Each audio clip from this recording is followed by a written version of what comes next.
Okay. So, welcome to the third lecture of the Shanghai Lecture 2017. As you know, today is our pleasure to have as a guest lecture Olivier Michel for Cyberbotics. This lecture is particularly interesting for students interested in participating in the COANS because the it's one of the tools that you can use for developing simulator of a solution that you will propose. Another tool is actually that the voxel simulator that was proposed by Josh Bongard in the last week's lecture. As usual, we will have a short lecture by me on, let's say, the basics. And then we will have the guest lecture at 10 CAT. We will have the guest lecture by Olivier Michel, which will be very, very practical, meaning that he will describe the simulation system that they have developed, actually that is going to be integrated into CodeOcean in a wider project which aims to allow reproducibility of robotics experiments. So let's go back to our main topic. As we have discussed, said in previous occasion, we are actually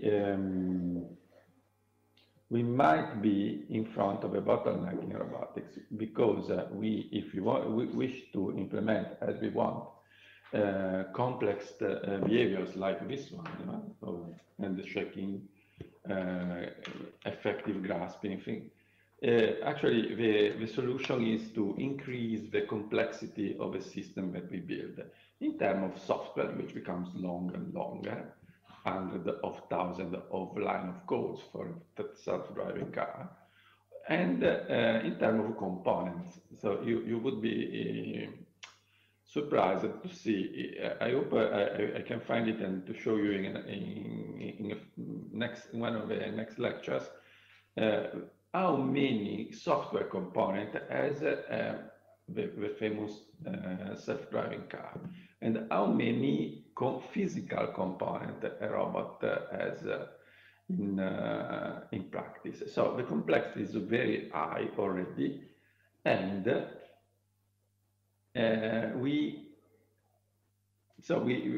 because the effect of complexity is basically affecting robustness, because if you have many components, you have very places where you can have bugs, and so you have to look for bugs, and every activity to look for bugs is subject to the risk that you don't find all the bugs. No, this is quite so the idea that is actually animating this this series of lectures and other initiatives like one that I quoted, this huge project on next generation robotics called Robocom++.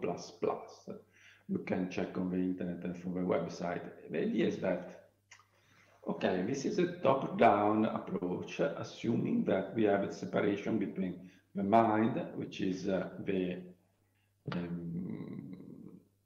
software and the data.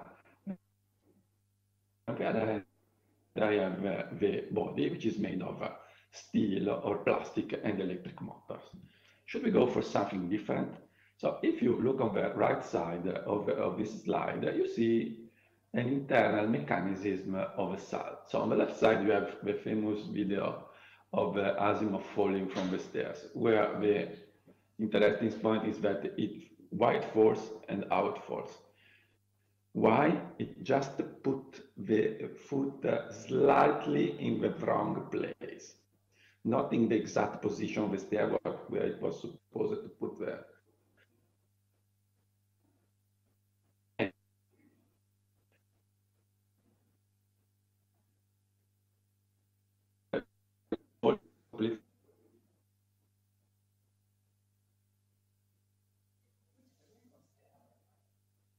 very good system. I will share this approach. On the right side,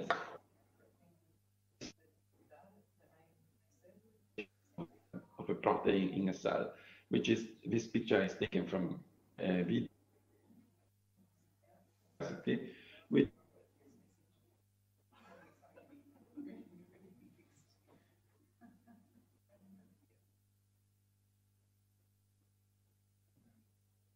a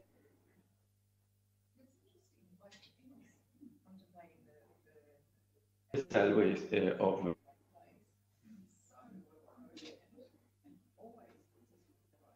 I noticed it already, is that components loosely coupled, which are loosely coupled. And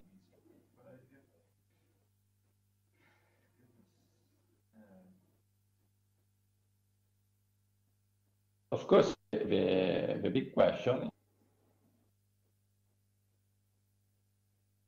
and to what extent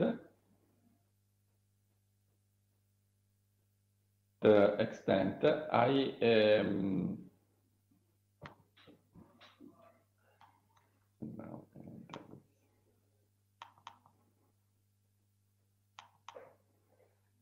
sorry, I was doing some change because I had the feeling that we were losing the connection. So to what extent we should copycat nature? This is a big underlying issue. In our textbook, our body shapes the way we think, what is basically proposed is a new approach to AI, which is embodied and emergent. So two keywords are embodied and emergent. And we already know, that there are many definitions of intelligence, and we have said how we plan to study intelligence. So the idea that we have is that we have many disciplines in research are studying intelligence. On the left side, you have psychology, biology, neuroscience, and they all share an analytical approach. So they look how intelligence happens in humans, or even in small insects like Drosophila melanogaster or bees, and they try to extract principles. On the other hand, you have us. You have engineers and computer scientists studying it with a constructive approach. So what we try to do in AI and robotics is to build something better. So the synthetic modeling approach aims to create a process that starts from what is observed in nature, try to build a system mimicking it, and then go back to see if those principles works or not. Why this is useful also for biology or neuroscience? Because existing animals and plants are the effect of evolutionary drift. So there is not, I'm sorry to underline this, there is not a design. So what happened is that the system evolves and a solution happens. And a lot of, even in our body, there are a lot of functions that are there for historical reasons. They are not used, the appendix is the typical example, but there are other structures like that. So they're studying directly the animals or the plants is difficult because they are way too complex for what we can analyze, because they have many layers, they are very messy, and also, of course, for certain studies, not ethically acceptable to do certain kind of experiments on animals, not mentioning humans. No? So the idea is I'm modeling a behavior that is interesting for me, for instance, grasping or navigating in a room. I extract the principle and then I build a robot. So this is, if you want, another way of using robots. So robots for science. And what is important to underline is that we are talking of abstracting principles, not just copying. Because think to a classical humanoid. A classical humanoid, and there are examples for where you have the Karakuri dolls from Japanese 2 centuries ago. You have the Swiss automatons, which we have a lot of robots that were already built centuries ago. But they are kind of copies. So I create something which resembles a human, but is quite completely different from a human. Here we are talking about abstracting some way of working of natural intelligence system and put them into the system. So it's something that, of course, people is doing. We will see, for example, during some guest lectures. So you have seen in last week's guest lecture. It's something that people is starting to do. And the big play here is to understand what is really needed to have in a robot the same kind of robustness and adaptiveness that we have in a typical spider. This is a question. This is a scientific question, and there is so far no shared answer. So it's a typical research topic, a typical basic research topic, because here we are playing what does it mean that a system is able to act appropriately in an environment. A problem that nature has solved in literally millions of different ways, and we have solved basically, I would say, in 0 ways. We have not solved it. If not, for example, in a typical structural situation like a factory floor, where thanks to maintenance, so many human continually is monitoring what's going on and fine-tuning and tweaking the parameter of the system all the time, my robots are able to work. So in some sense, we have a robot fit for a factory line. We don't have a robot fit for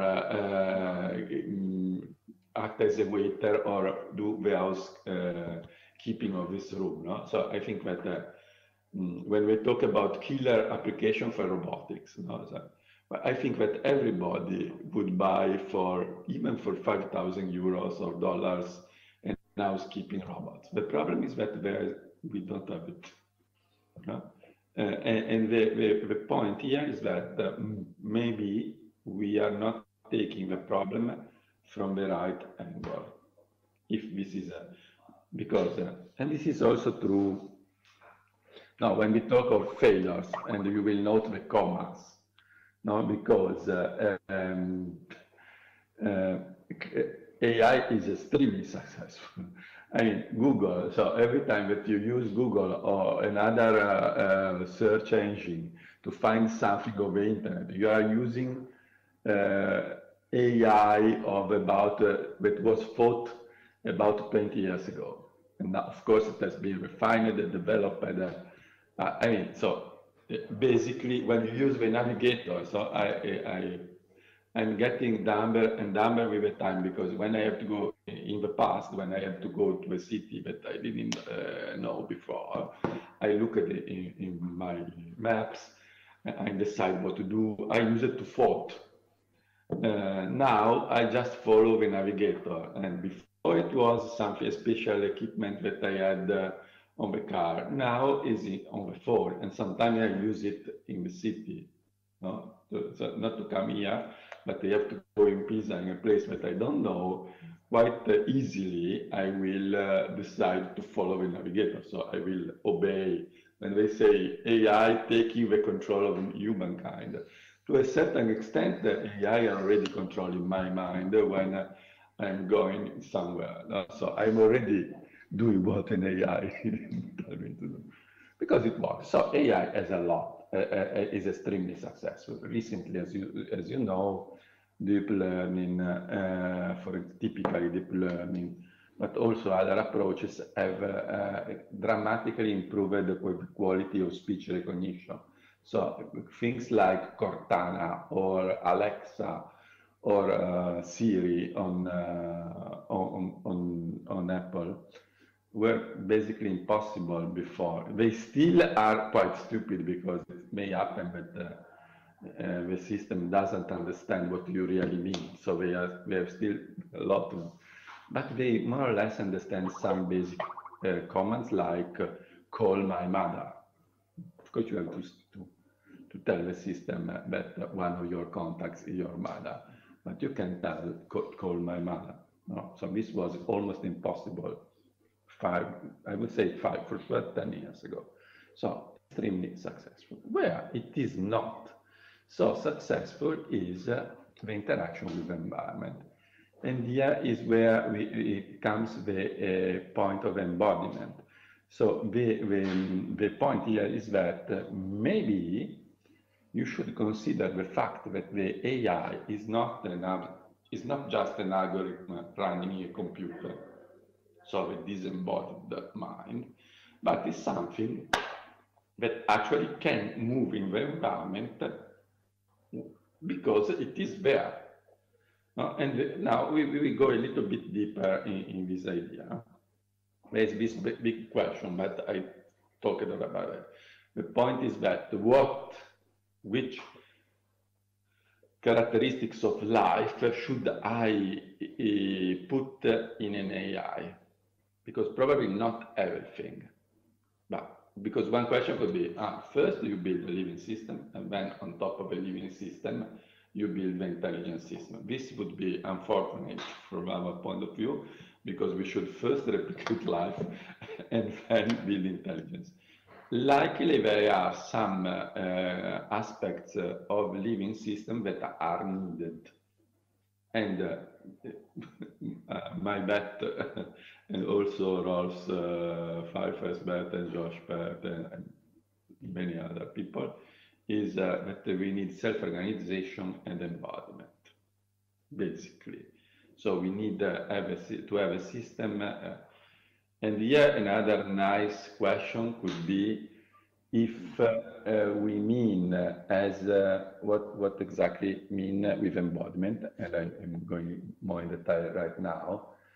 And the other point is the relation, but I just send you I throw to you the issue, which kind of so what's the difference between learning and self-organization? Because learning means that in fact, if you look to successful application, typically they already implement probabilistic methods, or the self-driving cars use probabilistic model of the world, and they have some kind of learning. And the zero level of learning is that if I have parameters in my system, I adapt the parameters on the basis of a success that they have. And here you have the first hint to embody. This is a kind of embodiment, because I have some parameters that allowing to my system to navigate this route. A learning system is supposed to improve those parameters over time. A supervised learning system will have someone telling what's right and what is bad, and then the parameters of the system are modified. And this is one way. A system acting in the environment, and this is will be a system that does something, measure the effects on the robot, the agent, it could be a general intelligent agent, and on the environment. And this feedback has to be used to fine-tune the model of environment.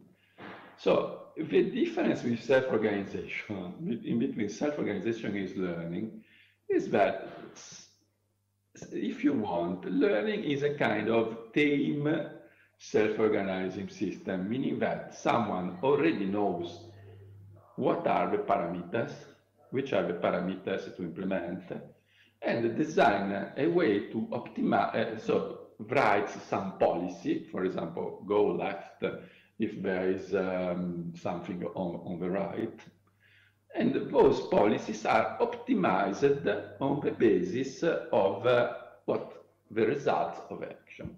So this is already a kind of self-organization because I have some parameters and the system, change my parameters. But someone has defined someone, a human designer, has designed the policies and the criteria to change the parameters in the policy. So this is, so basically I solve what is known as an approximation problem. No? I have a curve that I want to approximate, and I change the parameters until my model fits the curve. So it has been proven already in 91, I think, over 1991, that a neural network can approximate any given curve. So we know that the solution of approximation exists. And deep learning, put it very, very, very simply and probably over simplifying the issue, is a neural network with many layers and many neurons. So this is like having a polynomial to approximate a continuous curve. If you have a higher degree polynomial, or maybe you have a matrix of polynomial, you can approximate much more subtle behaviors of the curve than with three. Sometimes quantity is quality, because having a network with 20 neurons and an input layer, an output layer, and a mid layer already solves many things, but has limits. If you have hundreds of thousands of neurons and several tens of layers,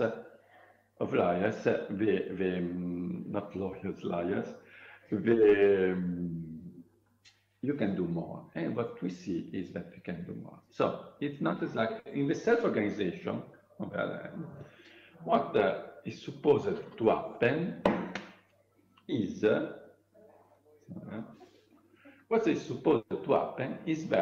the policies are created by the system itself, and then adapted by some kind of learning. So learning is useful. So because one of the things is, so you want to throw away everything? Absolutely not. We want to create a framework where the best results that has been already can be taken to a new level. So embodiment. First point, subject to the law of physics. This seems so obvious, kind of obvious, but it's not that obvious, because the reason why, the way we humans grasp objects is that we exploit the fact there is gravity. So this harm wouldn't work if gravity were very, very low. So astronauts have a lot of problems to do the usual task, because they have to learn a different way to do the usual. Because here on Earth, part of my activity of grasping is let my arm fall on the object that I want to grasp. It's just at the end, I close, and I can close it without checking where I put it. First of all, because you know that theoretically, if you wanted to have a stable grasp of a rigid object with a rigid end, you needed at least 3 points. I have 5 points, and the end is not, it's partially rigid, but it's quite soft. So the result is that there are many possible good grasp with this end, while with the rigid steel or even a rigid plastic end, I should be much more careful in calculating where I put the finger, and it could be also. So I need less. I may need more mathematics, but not matrix mathematics to calculate the equilibrium of a rigid body. So that's very useful, but it's clear that we use another. Another thing is that this was something that was done as a koan in a past lecture. That was if you wanted to design a manta, you know, the manta fish, no? In the ocean, in the terrestrial ocean, it is in water, over water has a given density. How would a manta work, a passive manta? No? I want something which flies. So a manta is basically a fish which flies in water. You know that in Titan they have methane oceans. So how should a manta working on Titan be different from so it depends on the law of physics. So different liquid, so you will have smaller wings, for example. So this seems a little, also, this is, forgive me for this, but even if you think about, for example, is there life on Titan? Could be somehow different from what we have on the Earth because the conditions are different, the environment is different. Then, this is something that I already quoted. So, generation of sensory stimulation through interaction. So, I need the data coming back from the environment for the reason that we said before. I need to be able to change the environment. So, I should be able to move it.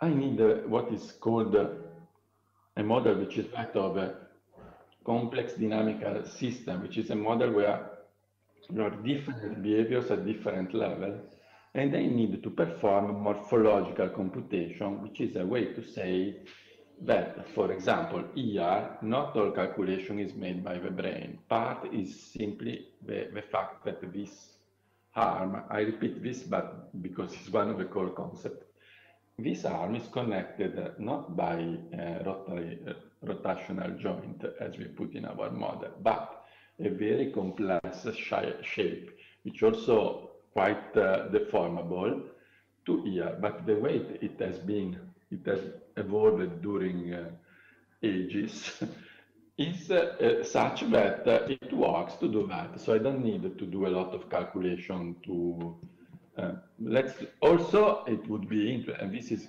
contributions to neuroscience, it would be interesting to understand what is really coded in the brain. Because probably there is not an algorithm to calculate the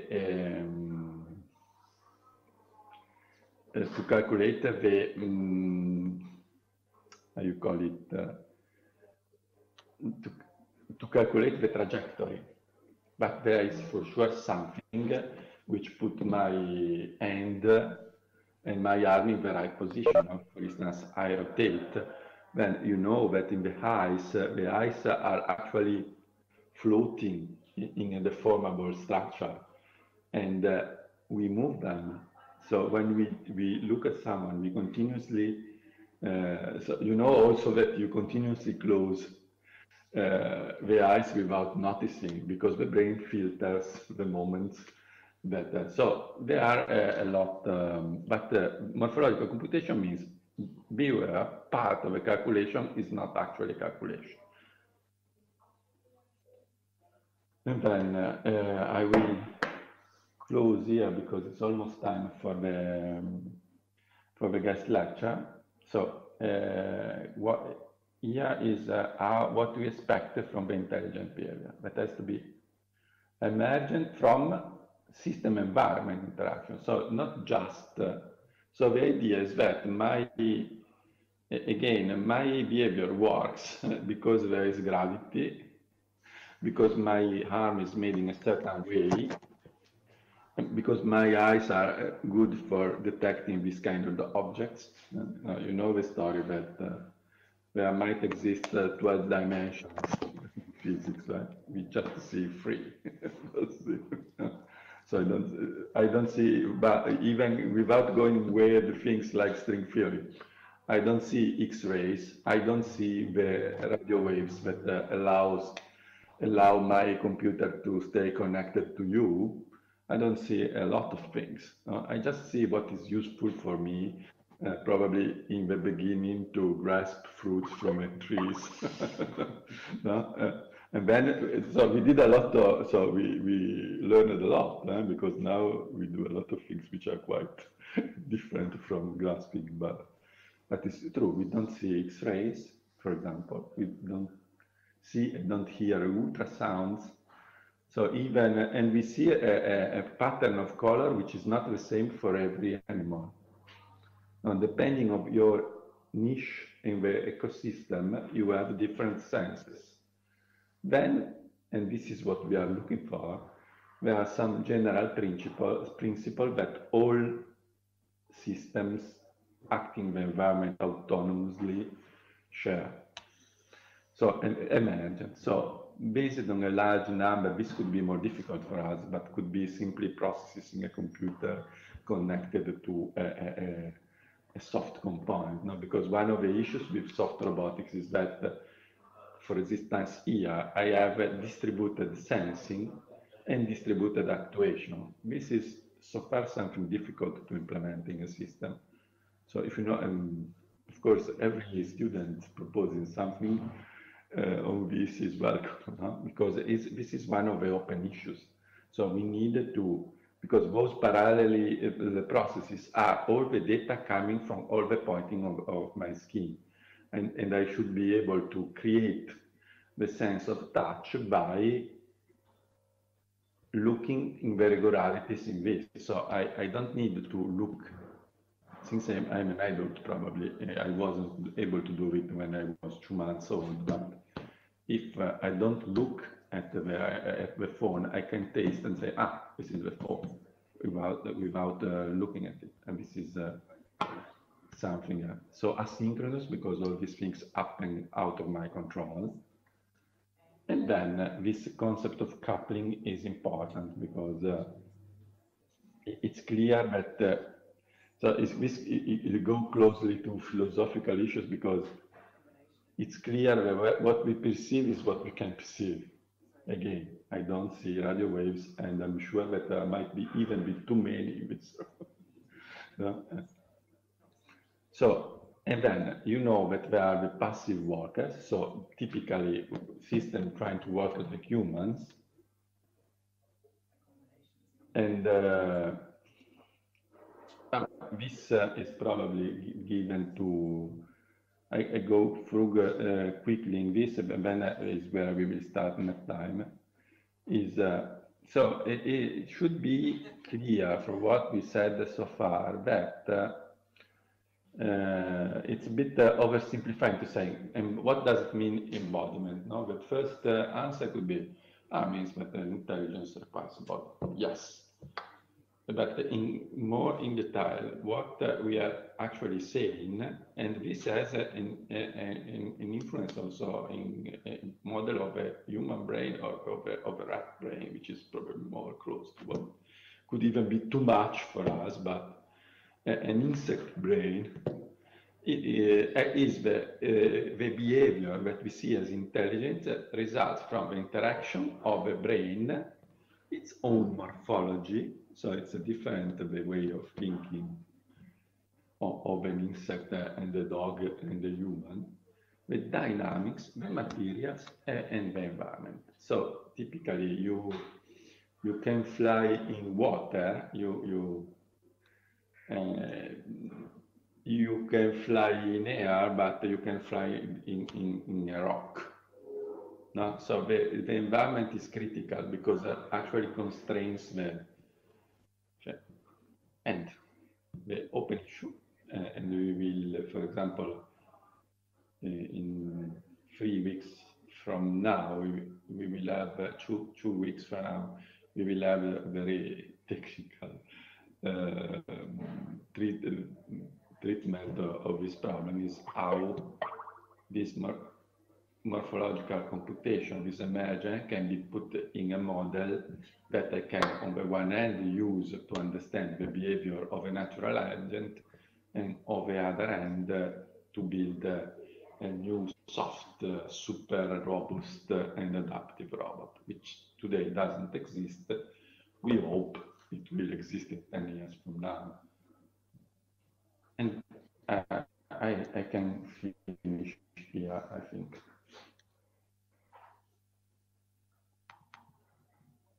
Because now I hope, I see that Olivier was able to connect.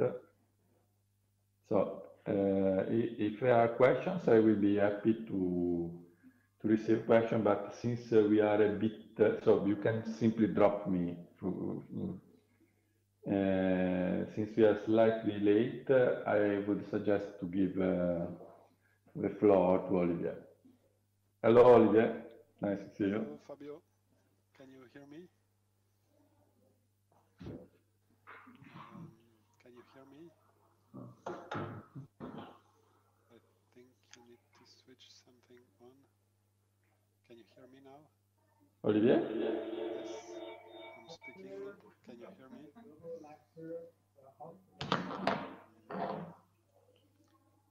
hear me?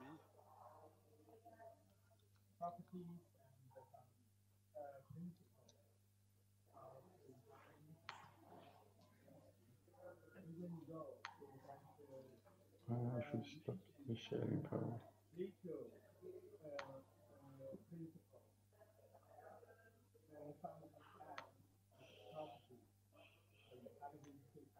Olivier?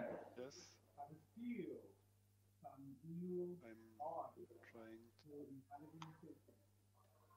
define the sound of my microphone. Can you hear me? No? Okay. I can't hear you. Okay.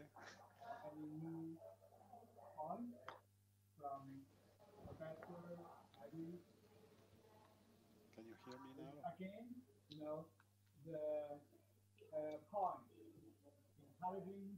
you hear me, Fabio? It was working yesterday.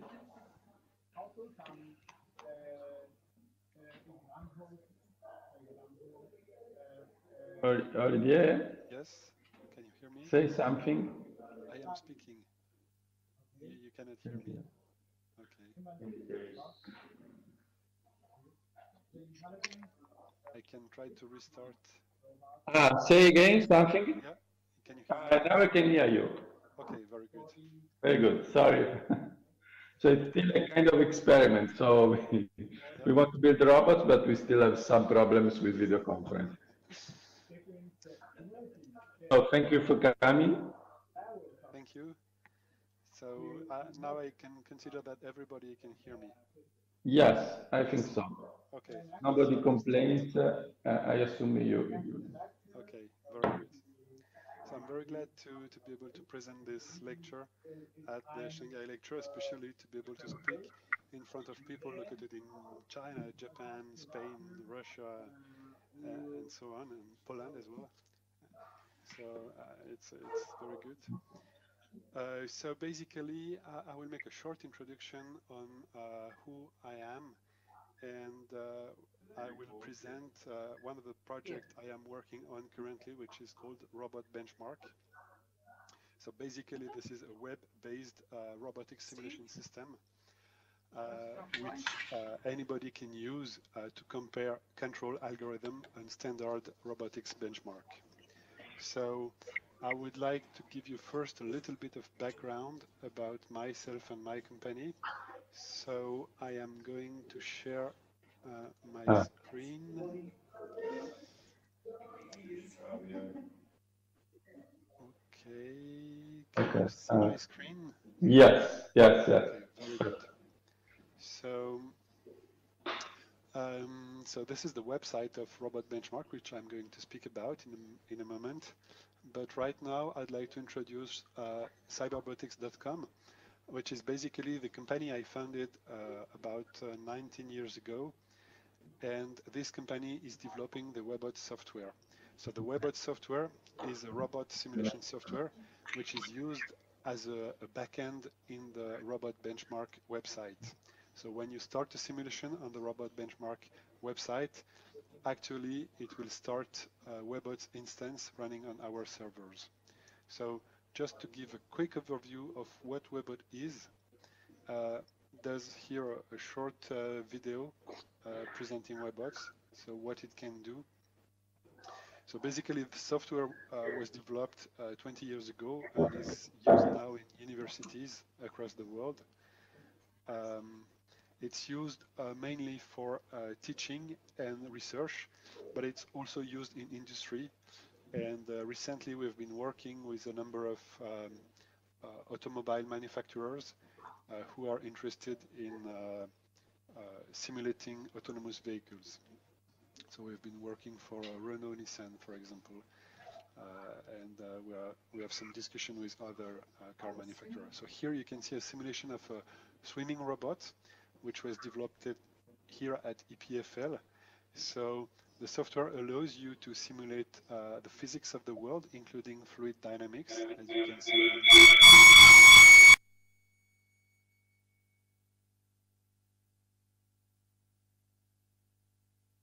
And sensor, which allows it to see obstacles and move to avoid it.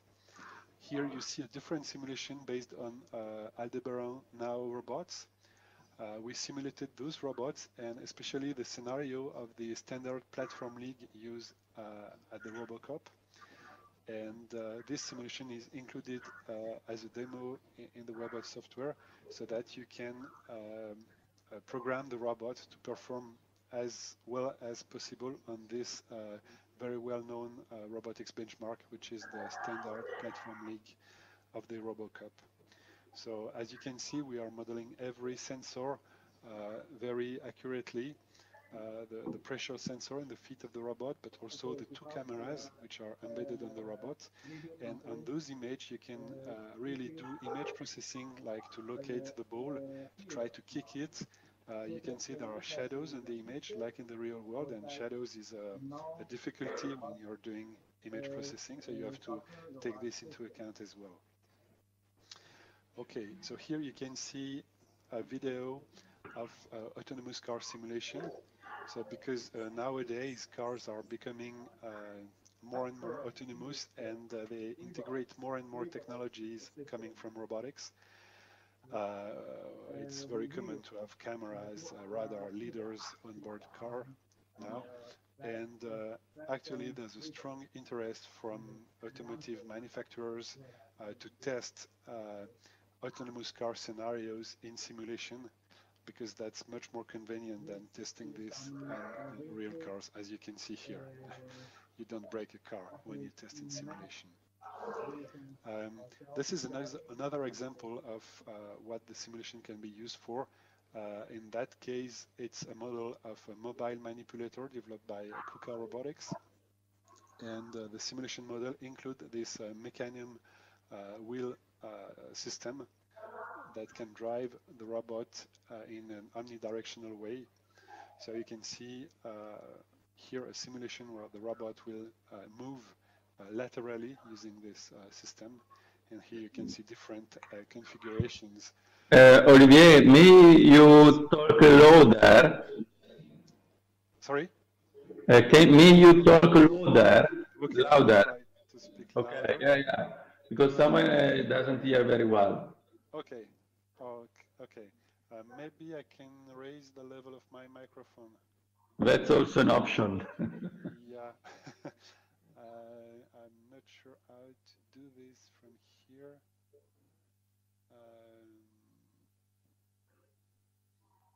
Well, I'll try to speak louder. Okay, so here, the movie is running, and you could see different demo like this vacuum cleaner from Roomba. Now you can see a modular robot that was developed at EPFL. So in that case, you can assemble different modules. They can lock together and unlock from each other, and you can build a complex modular robotic system that way. Okay, so here you can see all the different modules falling apart. This one is a passive walker, so actually you can simulate mechanical systems without any robotics controller. That one is a Darwin OP robot. so developed by a Korean company called Robotis,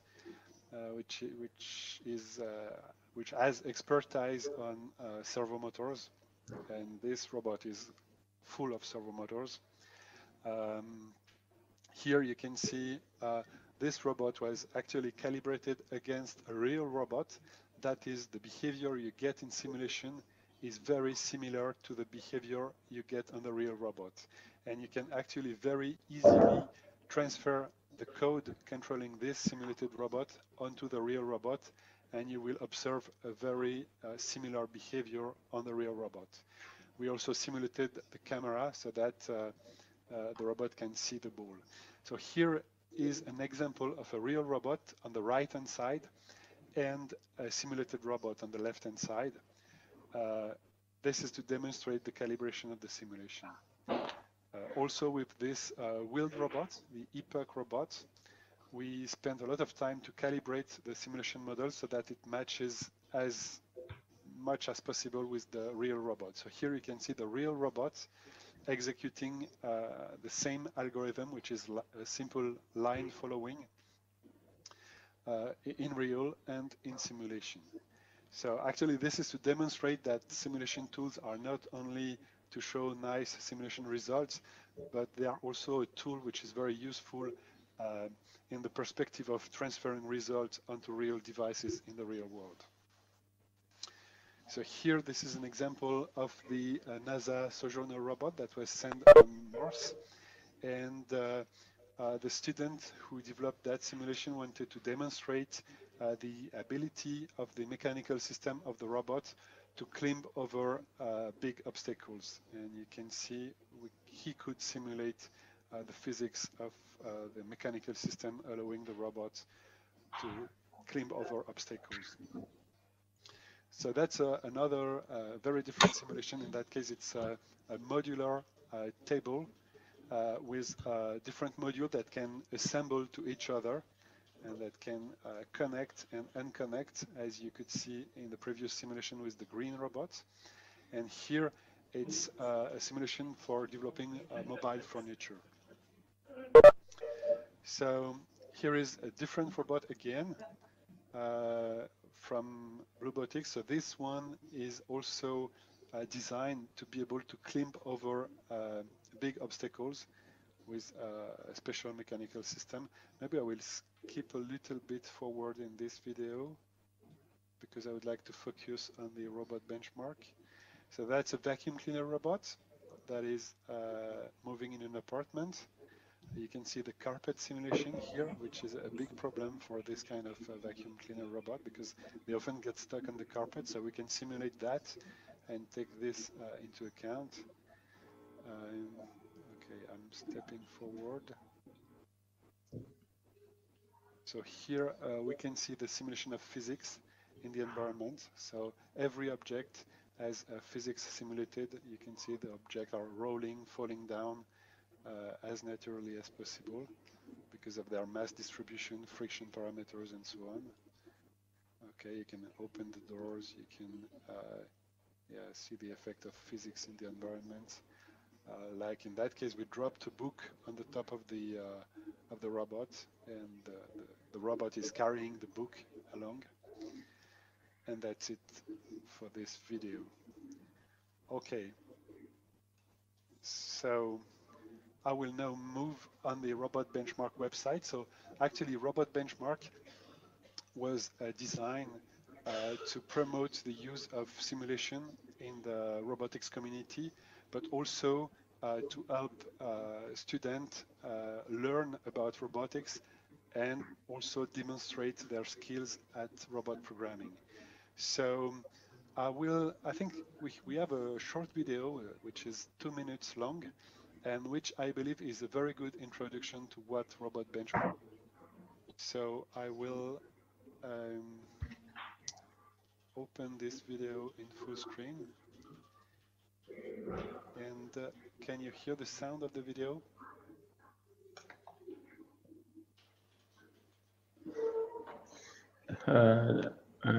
Not much. Sorry, you cannot hear the sound of the video? No, I can. So I I will run it and I will comment on the video. So, oops, sorry.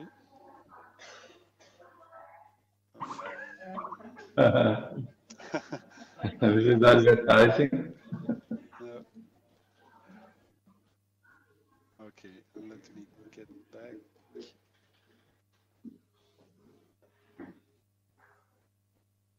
Okay, so that was the video to introduce robotbenchmark.net.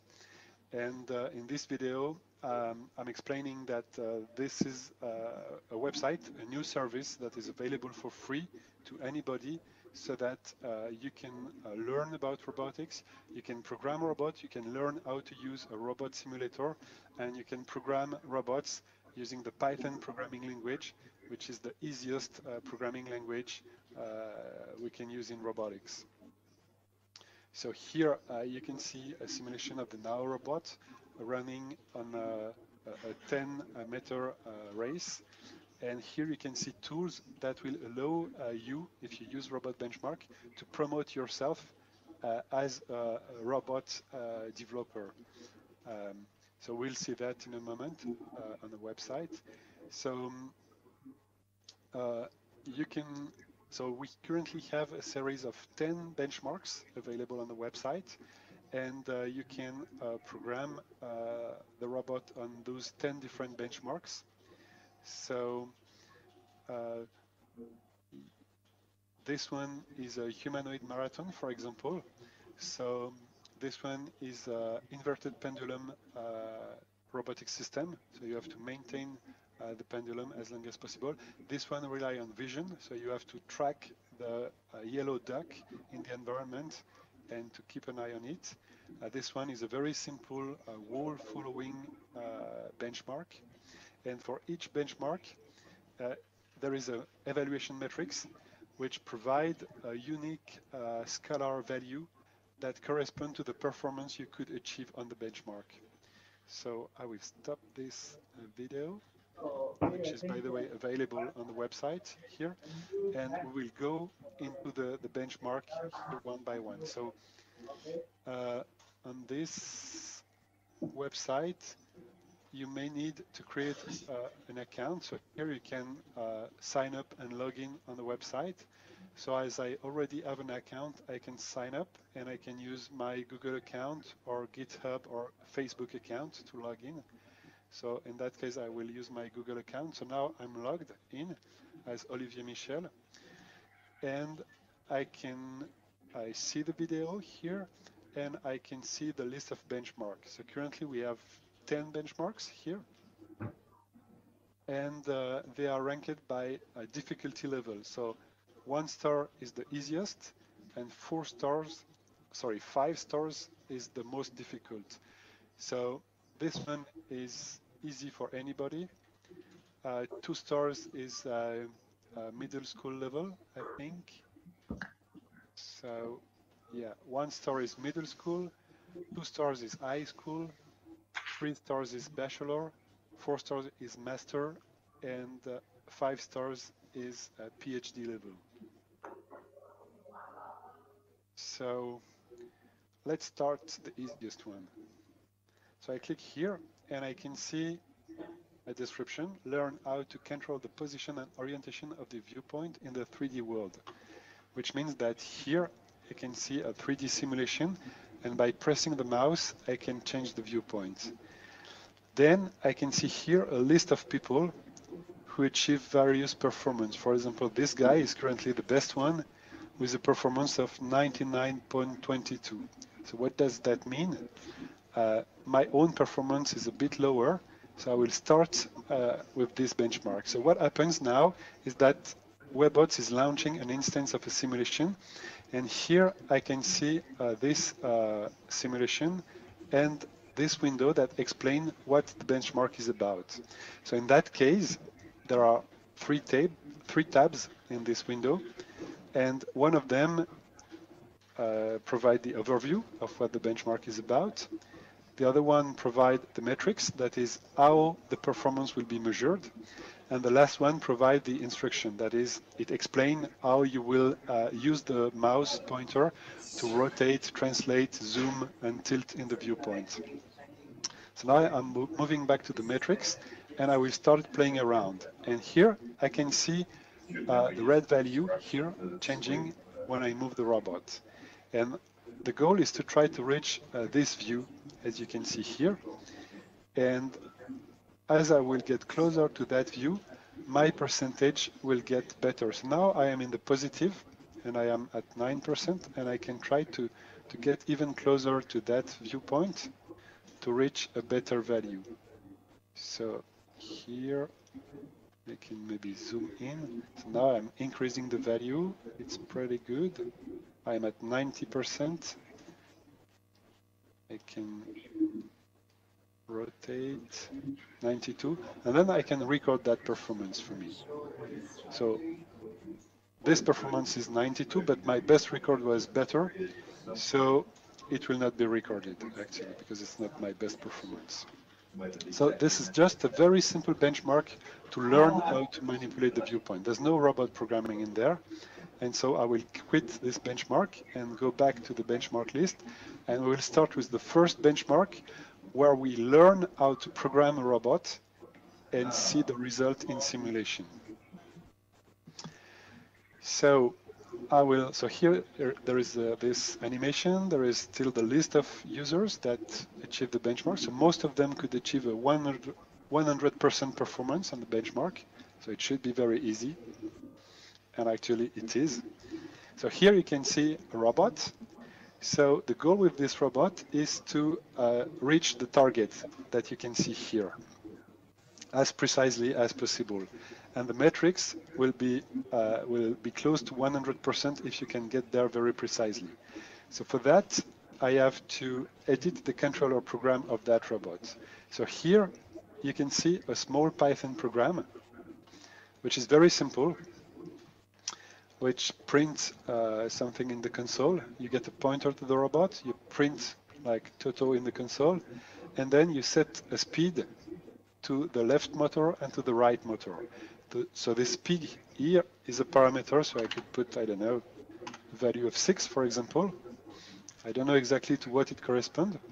Then I can save my controller, and I can run the simulation by pressing the run button here. So here I can see the robot moved, and actually it reached a position which is not very close to the target, but which is my best record, because my previous record was very bad.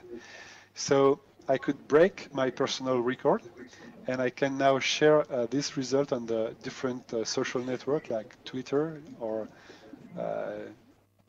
Facebook, Google Plus, and so on, LinkedIn as well.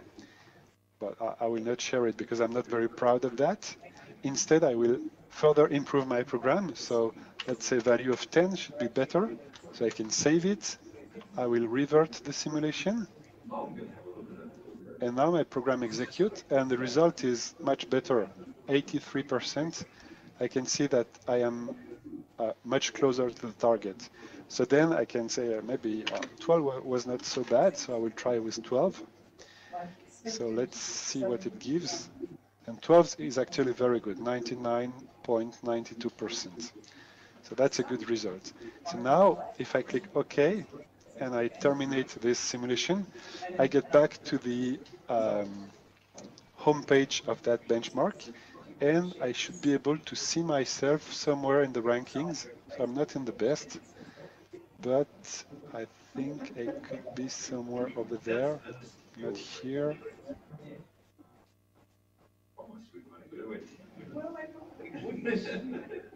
Okay, so I'm here. You can see my name, Olivier Michel, and the performance I just achieved on that benchmark. So if I would achieve a better performance, I would have a better ranking. So that was very easy. So now we're getting into the 2 stars benchmark, which are a little bit more difficult. By the way, the small number you can see here is actually the number of participants to the benchmark. So for the Square Pass benchmark, there are 153 participants who tried to address this benchmark by programming the robot to reach a better performance. So currently, the best one on this benchmark is F by E, which achieve a performance of 90%. So in that case, what shall we do? So we have a Pioneer 3DX robots, and the goal is to follow a trajectory along a square. So the square is 2 meter per 2 meter square, and we have to move around the square as quickly and precisely as possible. So if I start this benchmark, I will get more information about the metrics. So actually there's a mathematical formula which is explained here to measure the performance on the robot on the 4 different segments of the square in this square path benchmark. So here there are instructions on how to improve the performance, so they can be considered as hints to get a better performance. And here there are instructions if you want to reproduce this simulated benchmark with a real robot. So you will need a Pioneer 3DX robot, you will need a carpet like that, and you will get all the instruction. We even provide a Python script to measure the performance, to compare the performance on the real robot of your algorithm versus the performance in the simulation. So again, it's the same. I can edit the controller of the robot, and here the controller program is very simple. Actually, for the 4 segment of the square, so I make a loop that will loop in the range 0, 4 to address the 4 segment. So I will simply go forward, then I will turn to the left and repeat that 4 times. That's quite easy. So this is actually, I'm not sure if it's a good example because the value are maybe not that good, but I can run this benchmark and we'll see the result. So the robot is moving, then it's turning, then it's moving again, turning again, and so on. And you can see here on the metrics page the trajectory of the robot, which is drawn, and the error versus the ideal trajectory. And so the performance is based on this error plus a factor that is rewarding the speed of the trajectory. So my performance is not very good, like 0.74, whereas the world record is 0.9. So it will not be recorded because I didn't beat my own personal record. Okay, so that was still fairly easy benchmark. Now we're getting into more complicated benchmark. So this one is the inverted pendulum benchmark. So it's a matter of controlling inverted pendulum to maintain it up as long as possible. And there are perturbations on this pendulum which are increasingly strong. That is, at the beginning there is no perturbation at all, so it's fairly easy with a very simple PID controller to maintain the pendulum up. But as the perturbation increase, it becomes increasingly difficult. And so the performance is actually the amount of time that you can maintain the pendulum up in that way. And so I will start this benchmark. I will show you the default controller. So we always provide a default controller, which is a starting point so that you don't get lost. You don't start from scratch. You start with a controller that performs averagely. I would say it has a not very good performance, but it's good enough to get you started and to think on how you could improve it. So in that case, the inverted pendulum define a PID control system where you can set the 3 PID control parameter, and the algorithm is very simple. As you can see, the program is not very big, and it will implement this PID control on this inverted pendulum, and it will control it not so bad. So we can see how it behaves. Okay. So 4 seconds only. It's not very good compared to the 14 second of the, sorry, comparing to the 1 minute and 14 second of the world record, but that's just to get you started. Okay. So now we introduce also recently a more industrial benchmark, which is a typical pick and place problem. So you are in a factory, and you need to pick an object that is coming out of a tray, and you have to move that object onto a carrot. So I will start this benchmark as well. And here, the metric is simply the time spent to bring this object in the carrot at the location where it should be, that is in this part of the box. So I can select the robot. I can ask the camera to follow the robot, so that, and I will show you the controller of the robot, which is a little bit more complicated because there is a sequence of motion that has to be addressed, but still it's not a huge program. I mean, it's understandable by students fairly easily. So let's run it to see how it behaves. And here you can see the metrics is simply the time spent by the robot until it reaches the objective of the simulation. So it will blindly grasp the object and blindly try to move back and to get as close as possible to the target location to put the object on the carrot. So it makes use of this mechanism wheels of the robot.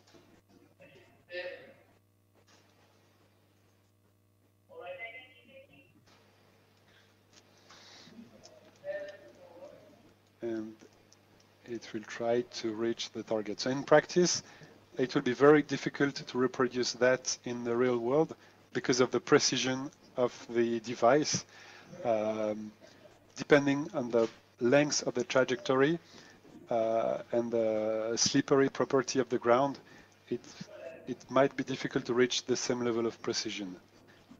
So in this benchmark, we should probably calibrate, introduce more randomness in the friction so that it's more realistic. Okay, so I could reach the goal. I spent 1 minute and 7 seconds to reach that goal. Okay, and you can see that the best competitor could do that in 11 seconds. So currently it's not possible to play back the simulation of another competitor, but we are going to introduce this new feature very soon, probably in a couple of weeks in Robot Benchmark. So you will be able to run the simulation of this guy, Bruno, who achieved a wonderful performance of 11 seconds to bring the green box in on the carrot. Okay. So let's go back to the list. So we're getting into increasing complexity. So this one is the pit escape benchmark. So I'm going to start it right away. So we are, we can recognize this robot, I guess. It's the one from Star Wars. And actually it was developed as a toy by a company named Sphero, who developed a robot which behaved very similarly to the one you could see featured in Star Wars. So the goal of this benchmark, as you see, is that the robot is trapped in a local minimum. And the robot hasn't enough strength in the motor to get out of this pit by simply moving. So the robot has to find strategies to be able to get out of the pit as quickly as possible. So let's run the simulation to see how the default program behaves. So you can see it's not strong enough to get out of the pit. So it's trying to accumulate inertia by going forth and back in the pit, or it's trying to describe a spiral trajectory to try to climb the pit in an easy way and to get out of the pit. So I'm not sure the default controller will be able to get out of the pit, but I'm sure that many competitors could actually successfully get out of the pit.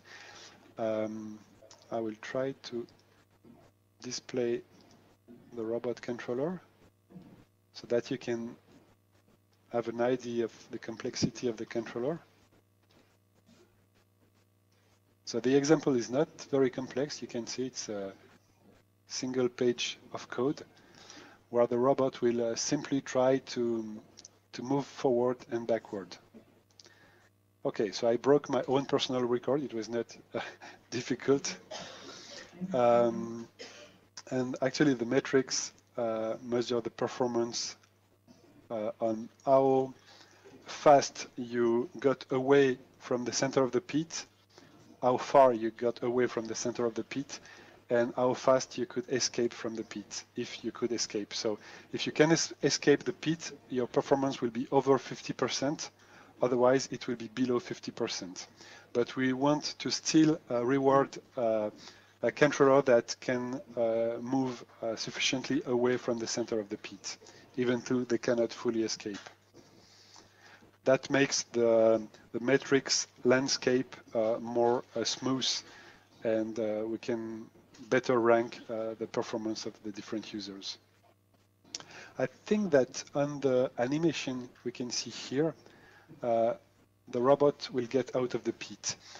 If you can see, it's accumulating energy, but also using a spiral motion, and then you can see the robot getting out of the pit. But we don't provide the solution for that now. Okay. So the next one, I'm going to accelerate a little bit to be on time. So the next one is a very simple wall following algorithm.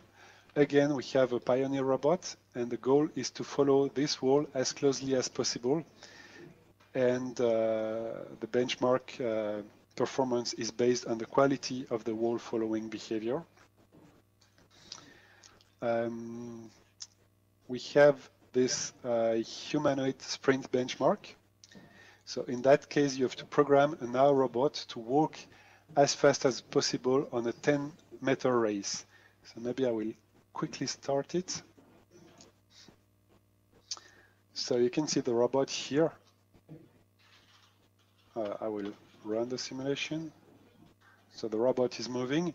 I can show you how easy it is to modify. Like if I modify this controller, you can see the robot has the two hands up. I could modify the position of the hand here by modify the position of the shoulder servo.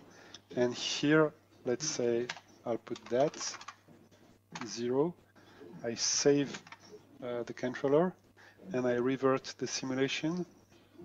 So now the robot has one arm down and the other in front. So that's very easy to change the behavior. So in that case, the robot will run this 10-meter race.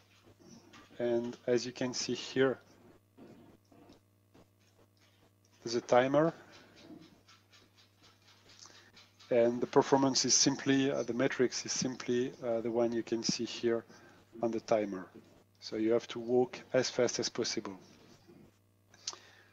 Okay. Okay. Now we have developed a different race benchmark.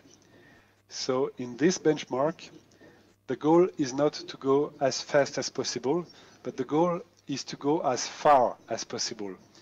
And the amount of energy the robot has is limited by the battery of the robot. So I will run it. So the goal is to have a motion that is as energy efficient as possible. So here you can see that it's really not energy efficient, and it's trying to go forward as efficiently as possible, but it's not. And after some point, you will see that the robot will run out out of energy. So you can see here the battery level is currently about 700 joules, and it's going to decrease until it reaches 0. And at that point, the energy of the robot will drop to 0, and the robot won't have any force to maintain its motor position, and it will simply crash down. So as you can see here. So the robot just crashes, it's like dead, battery completely empty, and the distance traveled is actually the benchmark metrics. So you have to go as far as possible with a limited amount of energy. This performance is not very good. So my performance is 1.33 meters, and if I quit, I see that the best performance is 4 meters. So I could really develop a much better, much more energy efficient working algorithm for that robot. Okay, and the very last one I wanted to show is a visual tracking benchmark. So here, the goal is to use a camera sensor to locate an object in a crowded scene. So as you can see, we have an Aibo robot. By the way, Sony is releasing a new version of this Aibo robot in Japan today. This one is the old one, and it has an onboard camera. And the goal of this benchmark is to locate this yellow duck that you can see here. And the yellow duck is moving in this crowded environment. So it's a difficult vision problem for a robot. And the robot has to follow the object by moving the head of the robot and to maintain the duck in the middle of the image captured by the robot. So the metrics actually measure the number of hits where the duck is actually in the middle of the camera image for each frame.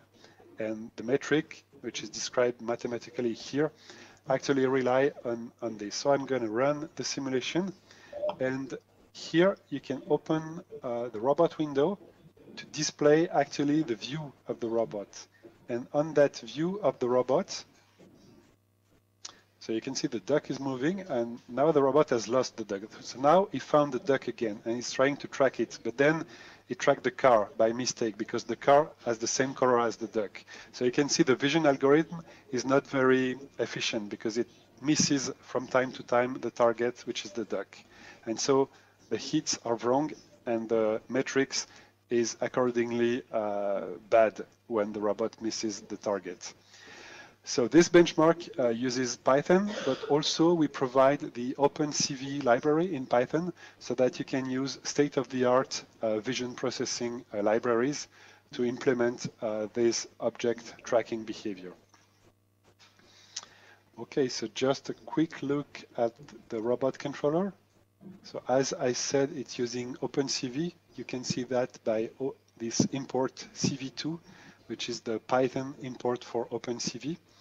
And the program is also here very simple. We grab the image, we do some very simple image processing, and then we drive the head of the robot so that the robot will follow the object that we recognized. So here we simply set color level to recognize the yellow color here. And we use OpenCV library to implement this tracking behavior. All right. Okay. So we've been through all the benchmark here at Robot Benchmark. And so if you're interested, if those benchmark are challenging problem for you, we would be very happy to welcome you at Robot Benchmark and to see if you can perform better than the currently competitor. We are going to add two more benchmarks over the next couple of weeks. One will be based on autonomous vehicles, so you will have to drive a car on a highway and to take over and to go as far as possible without crashing. Another benchmark will be easier, and it will be based on a simple obstacle avoidance algorithm, so it will be an easy one. And moreover, we are going to introduce the possibility to play back the simulation of others and to make an average evaluation of the performance. because depending on the noise in the benchmark, the performance might be slightly different when you run the very same control algorithm. So by implementing this possibility, users will be able to run many evaluation of the same controller to get a better average evaluation of the performance. Okay, and just a final word. So that is, I did this benchmark, and so now I am able to promote myself. So I can go to this promote yourself page, and I could select, well, the benchmark in which I perform the best. So in that case, I'm in the top 10 for the humanoid sprint, so that's good. So I will disable that one, and that one. And the humanoid sprint is a 4-star benchmark, a very good one. So my performance is top 10, and I could simply, copy paste this link to get this label displayed on my LinkedIn page or whatever homepage to display my own personal performance on robot programming at Robot Benchmark, and I could put that on my CV as well. Okay. So that's it for this presentation. I hope that you are willing now to try to challenge the competitors at Robot Benchmark. Thank you, Fabio, for inviting me for giving this presentation. I don't know if we can have questions, or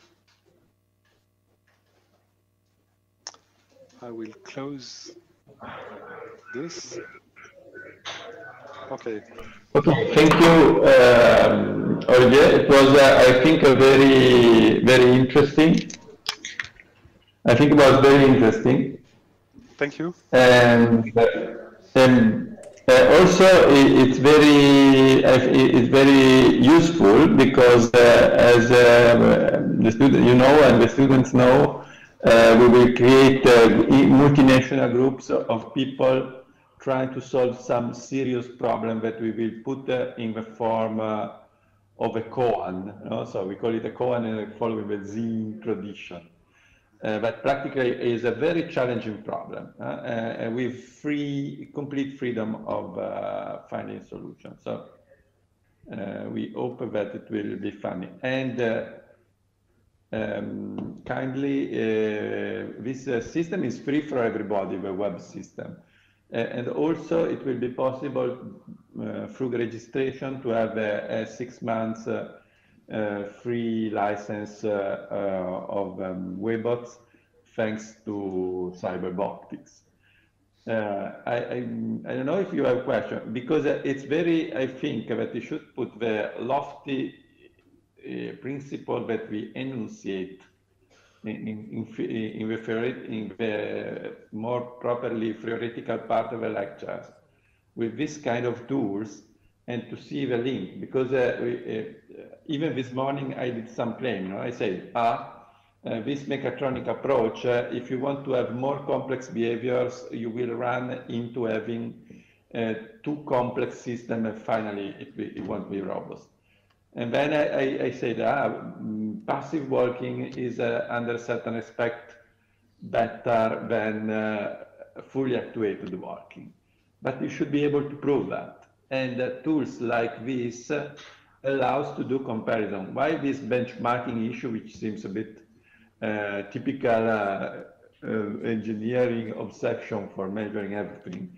This is important because if I wanted to see what's the best solution for a problem, I needed to do a test that everybody, in this case of the internet, can go and check, and to see that's science. No, I claim something, I provide you an experiment, but I believe it proves what I'm saying, and everybody can check it. This is, for robotics, is kind of a new thing, but thanks to a system like this, it's now possible. I have a question for, if not question for the global audience, okay, I want to do immediately a question, which is, do you have you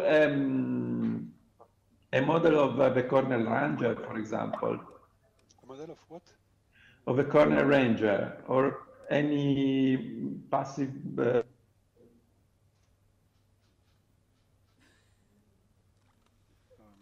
sorry, I cannot hear you anymore. I think the connection stopped.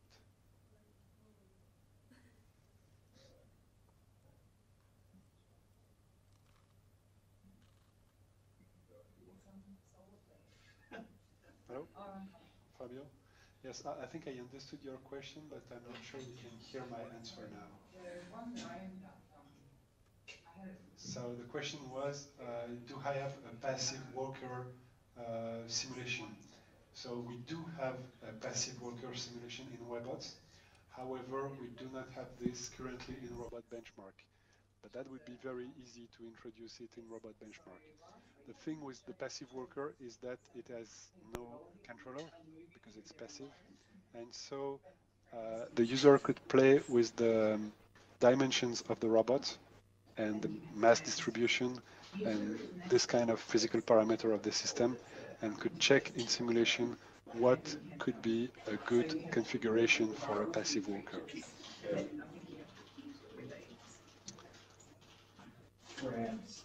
Okay. I hope that somebody could hear my answer to that question. Yes? I also have a question for you. Yes? In case of simulation in water, has your simulation in account the damping forces and the hydrodynamic forces in the water? Yes.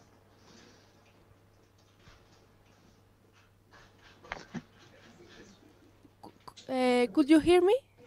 Yes, I can hear you. So you were speaking about the hydrodynamic force in the water, right? Mm-hmm. Yes. So in that case, we use an approximation of hydrodynamic force by using a custom algorithm to add forces and torque.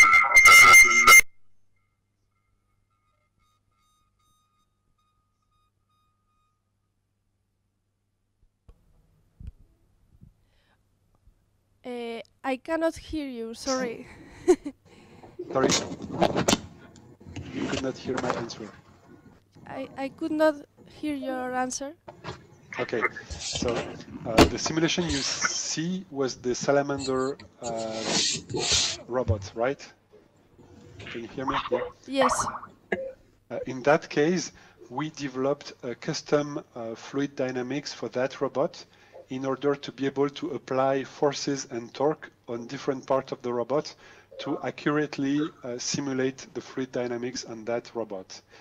We have more generic ways of applying fluid dynamics, in particular for drones. We have a propeller device, we can make helicopters, and in that case, the forces and torque we apply to the body are a little bit simpler than in the case of the Salamander robot. But it's always specific to a robot architecture. Okay, thank you. You're welcome. I think we have a question from Shanghai. Shanghai, go ahead.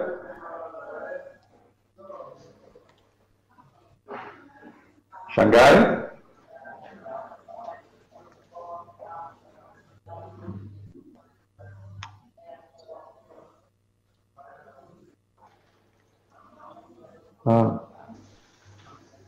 Olivier, they raised the question on the chat. They ask if I can link, for example, TensorFlow. Yes, so we had this request from some users. Currently on Robot Benchmark, we have not yet included the TensorFlow library from Google, but we are going to add this kind of library upon user request. So if you would like us to add some deep learning, whatever TensorFlow or any other deep learning library, that is a standard Python module.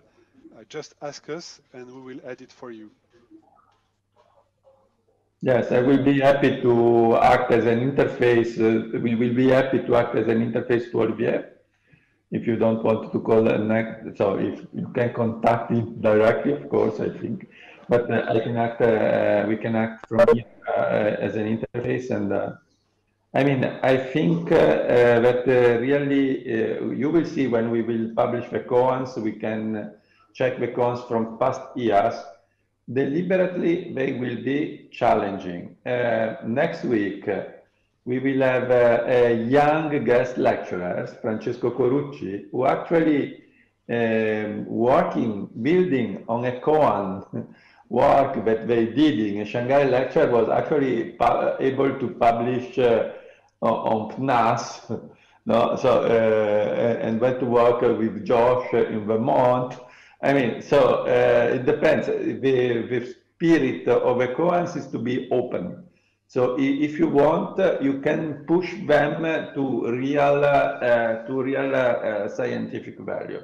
Francesco will give us a lecture, a young researcher guest lecture next week. Actually, was able with his teammates to do that, and we are lucky that people like Olivier or even Josh for the formable stuff are happy to participate, and we have this platform which is growing, which will allow really to compare. So we can build a kind of small training scientific community, but what can come out from this, since the problems are there and are there for everybody, a koan could actually be have a real scientific value beyond training, which is extremely, and learning, which are extremely important. So if there are not any other questions, so for instance, this disponibility, availability to connect TensorFlow means that you really can do real stuff, real stuff. So we are not just playing. So considering that some of you are PhD students, or even already postgraduate, so I mean, you can do, you decide the boundaries of your work. But if you want to do really challenging stuff, really advanced stuff, you can do it. Because, okay, so I want to thank, so if there are no other questions, so since probably we are already a bit late, in particular for people in Asia, so I want to thank again Olivier for this very interesting and detailed lecture, which I suggest you to keep in mind. And I thank you everybody for joining, and see you next week. So keep in touch. Bye everybody. Bye bye.